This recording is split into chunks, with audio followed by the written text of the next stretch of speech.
Hello student, today we are going to see 6th and 7th chapter which will come in the examination. Okay, so let's we begin. Lesson number 6, Stone Age Stone Tools. 6.1 Types and Forms of Tools according to the type of task. 6.2 Stone Age Tools. 6.1 Types and Forms of Tools according to the types of task. If we saw a shiny object buried in the ground, what would we do to take it out? Perhaps we would scrape it out with our fingers. If that did not work, we might try to dig it out with a twig or stick. If that too did not work, we would have to look for a pointed stool that should do the job. But if it still doesn't, then we would have to get an iron rod to dig that shiny object out. This shows that we need to choose the tools according to the demand of the task. The following 4 factors determine our choice of tools. First one, availability of resources. Second one, minimal use of time and energy. Third one, maximum efficiency. And fourth one, skill of handling tools which is acquired through practice. Now these are the 4 factors determine our choice of tools. First one, see availability of resources. Availability should be there of resources. Minimal use of time and energy. Less use of time and energy. Maximum efficiency. Okay, skill of handling tools which is acquired through practice. Apes like the chimpanzee also use stones to break seeds and nuts. You can see in the picture. They use sticks to steer the ants out from ant hills to catch them. Humans too have always been using tools such as bones, stones, dried twigs and sticks as tools. With continuous and minute observation, minute means small, experimentation and their inborn imagination, God gift. Inborn means God gift. Humans learned that they could sharpen rods, bones, sticks and stones into tools to carry out their task more efficiently. They also learned that they could give these objects any shape they desired. You can down see the pictures. Okay, tools made from stones and bones. First one, a chopper made from a pebble. Second one, a scraper. Third one, a circular hammer stone. Fourth one, a chopper made from a flake of stone. Fifth one, a borer made from a bone. And sixth one, an antler used as a pick. Antlers means horns of a male deer. In the previous lesson, we saw that stone tools were found with the remains of Homo habilis. We can say that he made them because they were found near his remains. Remains means skeleton. Okay. But did he make only stone tools? The answer to this question is no. He did not make only stone tools, but he made other tools also, because he made tools from other materials as well. However, of the tools made by humans thousands of years ago, only the stone tools can be found today. Tools made from bones are rarely found, but since twigs and sticks decompose easily, we do not find any tools made from them. 6.2 Stone Age Tools. The period from which mainly stone tools are found is called the Stone Age. The Stone Age is divided into 3 periods on the basis of the shape and the type of tools found. Now see, First one, Old Stone Age or Paleolithic Age. Paleo means old and lithos means stone. Second one, Middle Stone Age or Mesolithic Age. Meso means middle. Third one, New Stone Age or Neolithic Age. Neo means new. Old Stone Age, Paleolithic Age. Homo habilis and Homo erectus, who belong to the Old Stone Age, both made their tools using the percussion technique.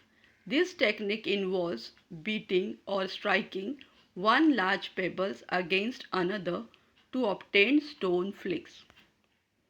The first tools made in the Old Stone Age with this technique were crude.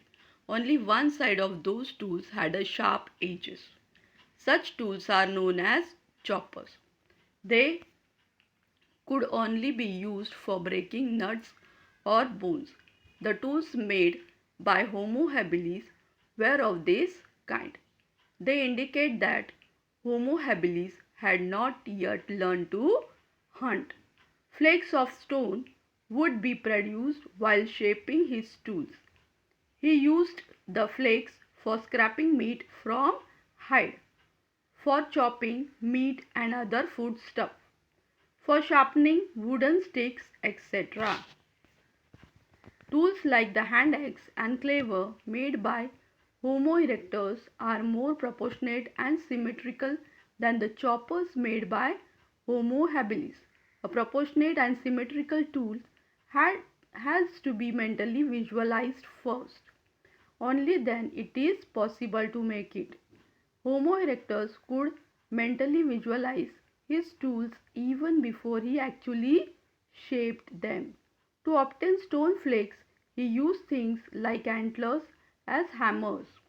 He further sharpened the edges of those flakes by scraping off smaller pieces to make scrapers with very sharp edges.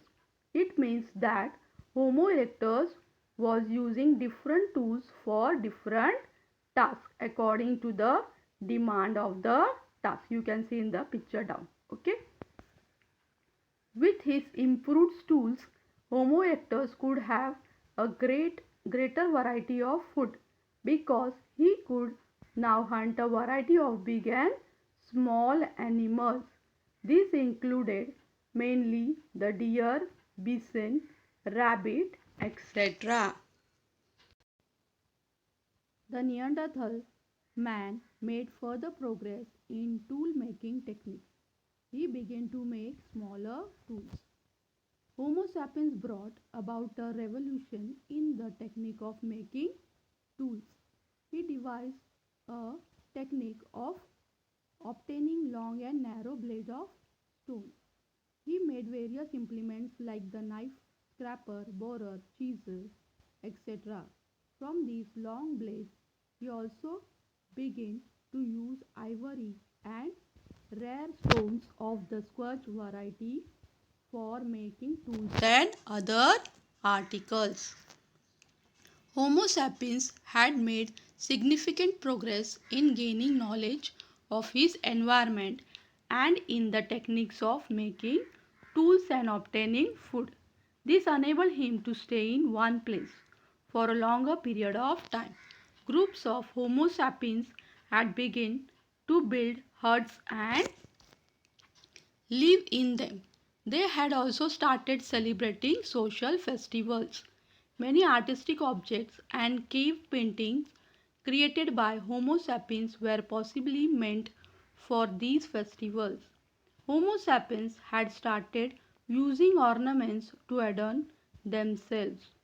Beads from the time of Homo sapiens made of shells, bones and animal teeth have been found. Thus, the beginning of human culture go back to the Old Stone Age. Remains of tools from the Old Stone Age have been found in India at various places, from Kashmir to Tamil Nadu. However, not many human fossils from the Old Stone Age have been found in India. Fossils of a human skull and the collarbone of an Old Stone Age Women were found on the banks of the Narmada in the vicinity of Hatnora, a village near Hosangabad in Madhya Pradesh. Besides that, the fossilized skull of a child from the Stone Age was found at a village near Puducherry. Some remains of old Stone Age humans have also been found in Afghanistan and Sri Lanka. Gangapur near Nasik and Chirki Nevasa near Nevasa are among the well-known Old Stone Age sites in Maharashtra. Gangapur is on the banks of the Godavari River and Chirki Nevasa is in the Pravara Basin. Middle Stone Age, Mesolithic Age. Homo sapiens in the Middle Stone Age continued to make progress in many different ways. They domesticated the dog. Due to changes in the climate and the environment in the Middle Stone Age, the way of life of humans had begun to change. Besides hunting, Homo sapiens had started to harvest food grains that grew in the wild and to domesticate animals. Their diet now included various plants, foods. They also began to settle in one place for a part of the year. Domestication of sheep and goats also goes back to this period. Taking all this into account, it appears that Homo sapiens now needed several different types of tools that were light in weight and durable for a variety of tasks such as hunting, fishing, harvesting, cutting of trees, etc. Okay, he used to make implements like the knife and the sickle by firmly fixing a row of blades as small as fingernails into a groove in a bone or a piece of wood.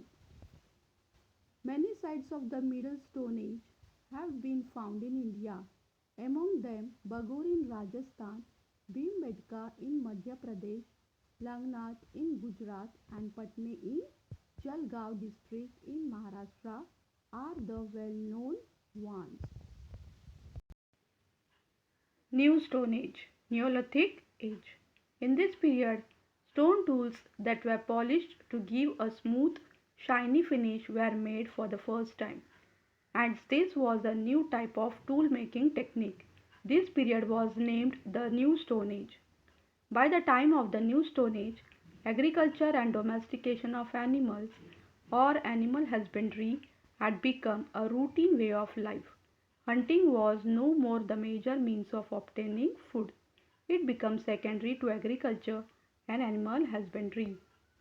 There are many sites of New Stone Age culture in India, especially along the Ganga River and in South India. Lesson number 7, from shelters to village settlements. 7.1 Shelters, 7.2 Seasonal camps, 7.3 Village settlements. 7.1 Shelters. In the fifth lesson, we saw that the Neanderthals lived mainly in caves. At that time, the climate in Europe was extremely cold, means very cold. The Neanderthals could protect themselves from the freezing temperatures because they wore leather clothing and made use of fire. Perhaps that was not enough. That is why they used animal hides to erect tents inside the caves for warmth. Wherever necessary, they also built huts in the open. Now see 7.2 Seasonal camps. In the Middle Stone Age, groups of Homo sapiens had established camps all over the world. At that time, the climate was getting warmer. Everywhere the environment was changing, and with it, the diet of Homo sapiens was also undergoing change. Okay. Now see, by the time of the Middle Stone Age, big animals like mammoths were on the way to extinction. Extinction means dying out due to the changing environment, and also because they were hunted on a very large scale. That is why Homo sapiens had largely turned to fishing. He also began to depend more on hunting smaller animals like the wild boar, deer, mountain goat, and sheep. The changed diet pattern enabled the groups of Homo sapiens to roam to faraway regions. They moved their camps to different places according to seasonal changes. There they harvested seasonal wild grains and gathered seasonal fruits and roots. Okay, so they would find out the best season for fishing and use the knowledge to their advantage. By observation, they discovered the best hunting grounds. For these reasons, they stayed in one place for longer periods. They cleared jungles by felling trees. Felling trees means cutting trees, and set up their seasonal camps in the clearance. Now see 7.3 village settlements. The way of life of humans in the New Stone Age was completely different from that of humans in the Old Stone Age and Middle Stone Age. During this period, humans become producers of food grains. Now see, the humans become producers of food grains. The beginning of cultivation is the characteristics of the culture of the New Stone Age. In the hunting and gathering way of life, it is necessary to keep moving all the time. However, agriculture make it possible to store food and use it over a longer period. See, before, when they are doing hunting and gathering foods, that time they used to keep on moving. But afterwards they started doing agriculture. It make it possible to store food, okay, and used to store for a longer period. Hence, there is no need to keep moving constantly. Constantly means continuously, always. Moreover, the nature of agricultural work made it necessary to stay in one place. Therefore, people established permanent village settlements and lived in them generation after generation. In the next lesson, we shall review the social organization and the culture of these village settlements. So student, I hope you understood these both lessons 6 and 7. So study well, solve your subjectives, MCQs properly. Okay, stay healthy, stay safe, and have a nice day. Bye.